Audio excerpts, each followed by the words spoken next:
crack worse for a person than marijuana? I believe all illegal drugs are bad. Is methamphetamine worse for somebody's health than marijuana? I don't think any illegal drug Is good. heroin worse for someone's health than marijuana? Again, all. I mean, either they're yes, illegal no, or drugs. I don't know. I mean, if you don't know, you can look this up. You should know this as the chief administrator for the Drug Enforcement Agency. I'm asking you a very straightforward question. Is heroin worse for someone's health than marijuana? All illegal drugs are bad. Does this mean you don't know? That's right. She can't tell you what's more addictive, meth or pot, crack or pot. She doesn't know because she has to follow a script, and the script is all drugs that can be grown naturally, we have to stamp out and control. That's the script. Okay, but let's get beyond that. This is what really gets me. All right, she's stepping down because of this sex party scandal. All right, she should have been stepping down a long time before that, because it came out a long time ago that the DEA is working with these drug cartels. And I'll get to that in 1 second. But that's not the questions that they ask in this congressional hearing. They're more worried about the sex parties and who paid who and who threw a glass at who and prostitutes were involved and all this other nonsense, which is, wrong in itself, yes. But they're not looking at the big issue. And the big issue is that the DEA helps run drugs into this country. Okay? And they stay clear away from that, because they know there's payoffs coming from all corners with this drug money and the drugs that flow into this country. And I'm going to get to that in a little bit. But that's what I don't understand. Why is that question not being asked? Why don't we have all these Republican representatives and these Democratic representatives who really care about this country, so they say? Why aren't they asking, why is the DEA working with drug cartels? Okay, they're only worried about these sex parties and the gifts they got. Okay, but here it is. Back in Time Magazine, 2014, January, U.S. government helped rise of Mexican drug cartel. That's a report. The U.S. government allowed the Mexican Sinaloa drug cartel to carry out its business unimpeded between 2000 and 2012 in exchange for information on rival cartels, an investigation by El Universal claims. Wow. So we've had this information since at least January 2014, even though we know it goes back further. We've had Rick Ross on the show. Alex interviewed Gary Webb a long time ago. We've had other people on. We've seen the Mike Rupert clip where he's talking about the CIA bringing drugs into Compton. I will tell you, Director Deutsch, as a former Los Angeles police narcotics detective, that the agency has dealt drugs throughout this country for a long time. We worked with the Sinaloa cartel from 2000 to 2012. In fact, Business Insider came out with this. Sinaloa, led by Joaquin El Chapo Guzman, supplies 80% of the drugs entering the Chicago area and has a presence in cities across the U.S. There's long been allegations that Guzman, considered to be the world's most powerful drug trafficker, coordinates with American authorities. All right, the most powerful drug trafficker works with the DEA to bring drugs into this country. And we're concerned about a few sex parties. Okay, I firmly believe Michelle Lionheart should resign. She's a complete imbecile and a fool, and we're paying her $250,000 to walk around and not know anything, not know what her agents are doing, and say that meth and pot are the same.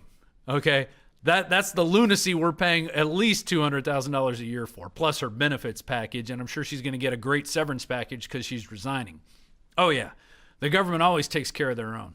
And I wonder who Obama is going to appoint as the next drug czar or the next head of the DEA. What other nincompoop's going to get up there and tell you that all drugs are bad and we have to get them, except when we work with the drug cartels. That's the only difference. If we work with them, it's okay because we're getting information from them. And it's okay when we do it. But it's not okay if you do it. It's not okay if you do it. We're going to take your property and we're going to take your money and we're going to put you in jail for a long time for working with a plant. That's essentially what we're doing here in this country. And we tell you it's for the children, of course. That's right. Everything's for the children. So that's what we need to wake up on. Those are the questions we need to be asking. Why are we working with the drug cartels? Okay, the sex parties and stuff, that's all garnish. Who cares about that? It's been Rob Dew for INFOWARS.com and INFOWARS Nightly News. If you like reports like these and analysis like this, please consider becoming a member of PrisonPlanet.tv. It's your subscription out there that funds the reporters going into different locations, our cameras. We're actually working on a new studio update for the original Nightly News studio that we'll be showing you in a couple months. I mean, we really are doing a lot, and it's all because of your support at PrisonPlanet.tv. So I want to salute all the members out there at PrisonPlanet.tv. If you're not a member and you become a member, you can share your username and password with up to 20 people. So it really does help us out and keeps us going all the air. This little station we just put together, this breaking news station, this is all because of your support. So thank you very much out there, and we'll keep on trucking. It's INFOWARS.com and INFOWARS Nightly News.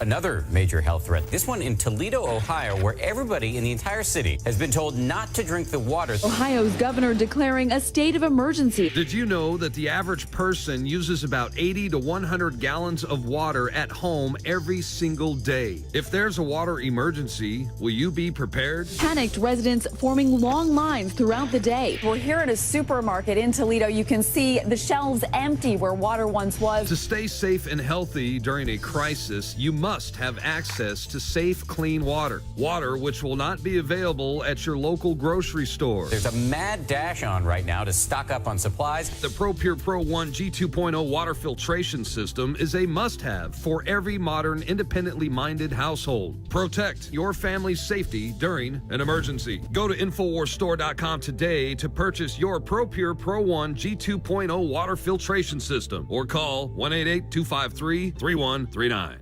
InfoWars Life and InfoWarsLife.com is extremely excited to announce our latest release, Winter Sun, a revolutionary type of vitamin D3. Winter Sun is a premium quality vitamin D3 nutritional supplement. It is produced by extracting oil from healthy, nutrient-dense plants known as lichens. Every batch is analyzed for purity and D3 content. It's completely free of toxins and allergens. Simply put, if you want the best at an extremely low price, this is it. Winter Sun is the result of our pursuit of the best source of vitamin D3. The research and development took over 2 years, but the result, as verified by independent laboratories, is the best vegan vitamin D3 product in the world. Read the facts at InfoWarsLife.com about Winter Sun Vitamin D3. Not only does vitamin D3 promote a healthy mood, but vitamin D supports our memory and brain function, something the globalists are targeting. Visit InfoWars.com today or call 888-253-3139.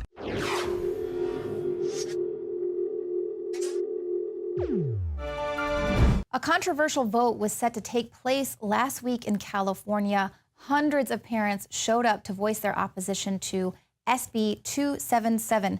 Now, this is a bill that would require mandatory vaccinations for any child attending public or private school, and it will also do away with the personal and religious exemption. Now, a particular portion of the bill was written by Senators Richard Pan and Ben Allen, and this part of the bill, they are seeking to exclude children from attending school who are not caught up on their vaccines.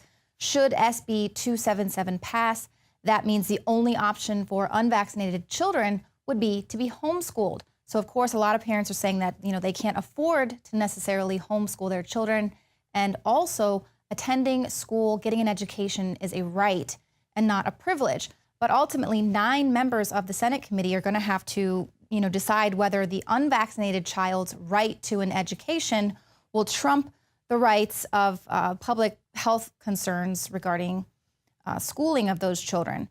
Now, the issue is that when it was clear that this bill did not have the support that was needed to get it passed, one committee chair who was in support of this bill threw Pan and Allen a bone. She basically said that she recommend holding off the vote until next week. If I were you, I would not take a vote today. And I want to say thank you to our friends over at Courage Sowers for sending us that video as soon as it came out. And they are continuing to do a lot of work for these parents who are speaking out about this mandatory vaccines and doing away with these exemptions. Now, joining me now is alternative health journalist and researcher Jeffrey Jackson. You're doing some incredible work over there at jeffreyjackson.com. Now, I know that you've got some breaking news surrounding this bill, and of course, another vote is set to take place tomorrow. That is Wednesday. So take us back a little bit. The senator throws Pan and Alan a bone. She says, you know, why don't you seek some advice, give yourself about a week, and then he turns around and gets some advice from someone to see what should he do. So explain that a little bit for those of us who weren't there.